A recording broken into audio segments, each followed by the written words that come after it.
जी राम जी को लेकर के जो भाजपा के प्रदेश अध्यक्ष हैं मदन राठौर ने उन्होंने काफ़ी कुछ बातें कही, विपक्ष को भी आड़े हाथों लिया और उन्होंने काफ़ी कुछ चीज़ें कही। और इसी पर आइए बात करते हैं, हमारे साथ भाजपा नेता जुड़ रहे हैं जयपाल सिंह, आइए उनसे बात करते हैं। जयपाल जी, सबसे पहले तो डीडी न्यूज़ में आपका स्वागत है और हम आपसे यही जानना चाहेंगे कि जिस तरीके से जो आज जो आपके अध्यक्ष जी हैं उन्होंने बातें कही, क्या लगता है आपको कि जब ये कोई चीज़ नाम बदली जा रही है और नाम बदलने को लेकर के ज़्यादा राजनीति हो रही, विपक्ष जो इस बात को कहता है कि नाम बदल रहे हैं, नाम के साथ साथ काम को तो देखिए कि काम क्या कुछ हो रहा है। 125 दिन की गारंटी मिल रही है, 100 से 125 दिन की, उस पर फोकस ना करके सिर्फ नाम पर फोकस किया जा रहा है। क्या कुछ कहेंगे आप? नमस्कार, आपका धन्यवाद।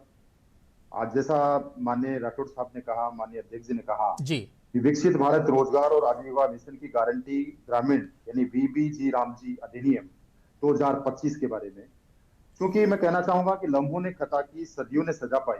कांग्रेस पार्टी तत्कालीन सरकार मनरेगा लेके आई, उनका जो मोटो था वो राष्ट्रहित नहीं था, जनहित नहीं था, केवल वोट हित था। और हम जो लेके आए हैं इसका लक्ष्य सीधा सा है कि ग्रामीण जो बुनियादी ढांचा है उसको मजबूत करें और 2047 का जो विकसित भारत है उस लक्ष्य के अनुरूप काम करे। आप देखिए स्टैटिस्टिक्स में 2005 जैसे जब मनरेगा आई, मनरेगा को व्यापक स्तर पर ग्रामीण क्षेत्र में फैलाया इसने जी, लेकिन न तो इसकी सोशल ऑडिट हुई, न वहां पर प्रॉपर मॉनिटरिंग हुई और न प्रॉपर आधारभूत ढांचा वहां डेवलप हो गया है। गांव के अंदर क्या काम किया, कुछ अधूरी सड़कें बना दी, अधूरे तालाब खोद दिए गए, यानी काम की कोई मॉनिटरिंग नहीं। और सबसे बड़ी चीज जो इसके अंदर रही वो व्यापक पैमाने पर भ्रष्टाचार, करप्शन। आप देखिए 40-40 लाख एक एक पंचर वाले के दुकान वाले के, पंचर वाले के खाते में चले जाते हैं। क्या ये देश में ये चलेगा? इसलिए मैंने कहा कि लम्हों ने खता की, सदियों ने सजा पाई। आज माननीय मोदी जी के नेतृत्व में ये केवल एक अधिनियम नहीं है, ये विकसित भारत का अपने आप में व्यापक स्वरूप लेकर आए हैं, जिसके तहत ग्रामीण जो लोग हैं वो विकसित भारत 2047 में अपने आप को उस लक्ष्य अनुरूप उनको कनेक्ट करें।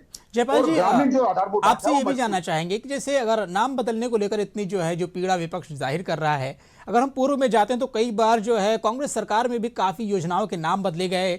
अगर आप जिस तरीके से जो आवास योजना को जो थी उसकी गारंटी को लेकर के उसको इंदिरा आवास किया गया, इसके साथ ही साथ जो यहाँ पे विद्युतीकरण योजना को राजीव गांधी विद्युतीकरण योजना में भी काफ़ी कुछ बदलाव किया। ऐसे सैकड़ों उदाहरण हैं। लेकिन अब जब जो कि लोगों को जो रोजगार की गारंटी मिल रही है, जो ग्रामीण अंचल से मजदूर आते हैं, जो लोग युवा हैं, जो लोग हैं जिनको थोड़ी बहुत जो है काम की गारंटी मिल रही है, उस पर भी इस तरीके की बात की जा रही है।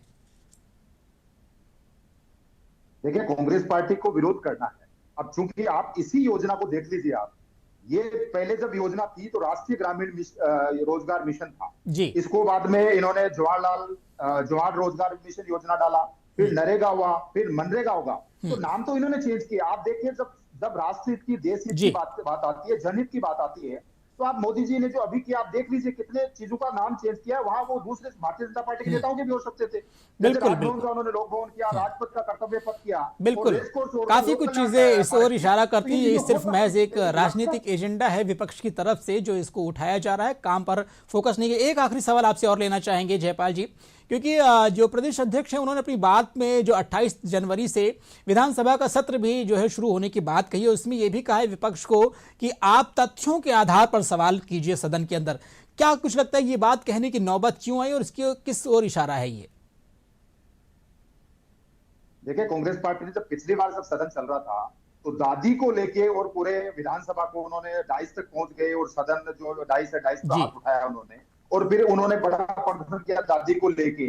तो इस प्रकार माननीय अध्यक्ष जी ने किया कि आप विपक्ष के, सकारात्मक विपक्ष के नाते आपकी जिम्मेदारी बनती है, प्रदेश के लोगों ने आपको विपक्ष में बैठाया, आप विपक्ष के जो जनता के मुद्दे उनको उठाएं, तथ्यों के साथ उठाएं, केवल झूठ का पुलिंदा बनाकर नहीं और दादी और इस प्रकार के मुद्दे लाकर सदन की कार्रवाई को बाधित न करें, तथ्यों के साथ में बात करें, प्रदेश के हितों की बात करें और जो सकारात्मक विपक्ष का रोल है उसके रूप में सामने पेश आए। बिल्कुल, तो यानी कि जिस तरीके से आज जो प्रदेश अध्यक्ष मदन राठौर ने जो प्रेस वार्ता की, सीधे सीधे विपक्ष को निशाने पर लेते हुए कहा कि आप तथ्यों के आधार पर जो विधानसभा में आप सवाल पूछे, इसके साथ ही साथ जो जी राम जी जो कानून है, जो रोजगार की गारंटी है, उस पर भी काफी कुछ बातें कही।